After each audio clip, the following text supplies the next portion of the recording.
Now today I'm going to be trying to install the new heater before the storms roll through. Now if you're familiar with Tornado Valley, we have storms all the time during the spring, so I'm going to try not to let it slow me down on this project and try to get the S10 done.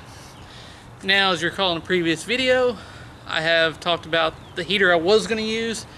It was too large to fit under the dash. So, against my better judgment, I went to eBay and found a cheap one from China. The thinnest one I honestly could find. And here it is. Now, I'm hoping this works. What I'm going to do is, first of all, I'm going to test the blower motors just to make sure they do work. And then I'm going to try to install it and find a place for it. So I guess let's get to it.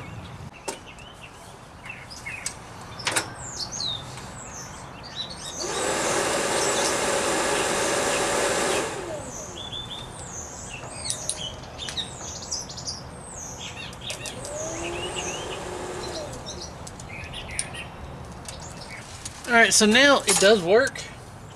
Now the issue is actually finding a nice tidy place under there for this, because it's still kind of tall. The only issue I'm running into there is the fact it's probably going to hang down a little bit here by the feet of the passenger. And it'll be kind of close to the wiring coming in through the firewall.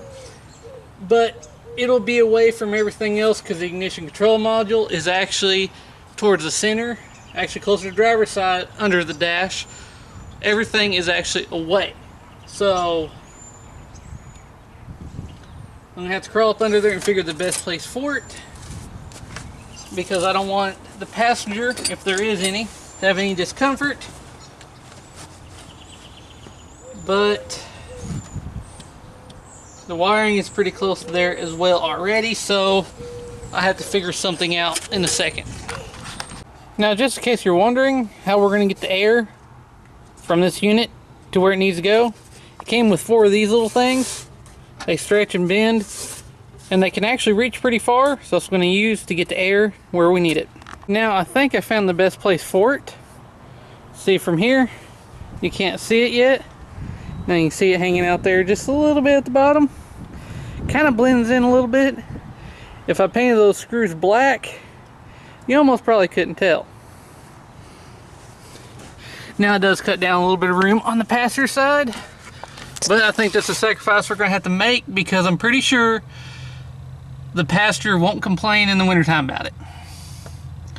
Now I'll probably need to move these a little bit and try to get them through here. Actually, what I have a couple pieces of this that I'm actually going to use for a pass-through and cut them where I need them. That way I'm not actually running the hose through here. The bare rubber hose, I'm actually using this. Now the wiring is running up behind and up through here, and actually is where the cigarette lighter used to be. So you can actually turn it on there. I was going to put it here, but it won't reach, and I didn't want to start cutting, splicing all these wires.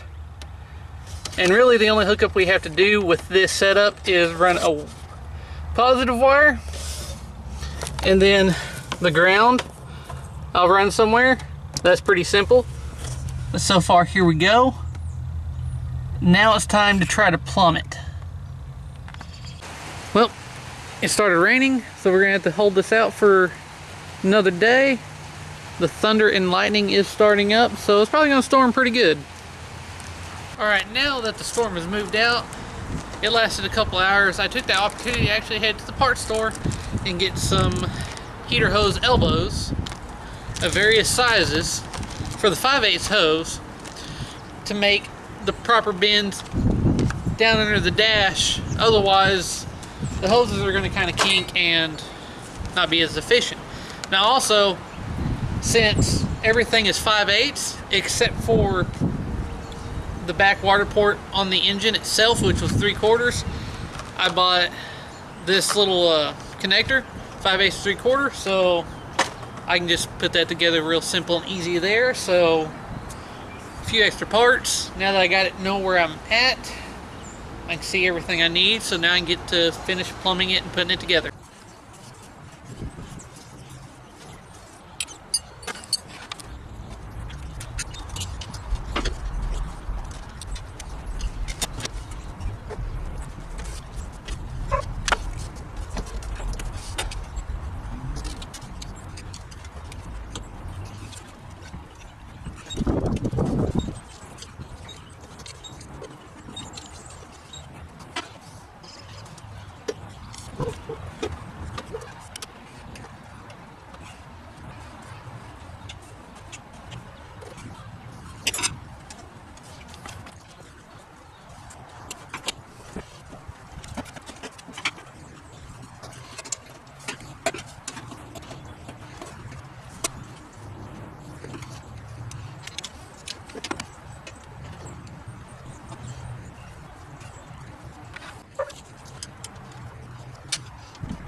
Alright, so here's our switch again, and I put a red washer behind it to give it a little bit of a pop. You can barely see it, but it's there. There's a heater. There's those hoses coming out. And that back one really did need both elbows in order to make it there, because it's such a tight turn on the back one.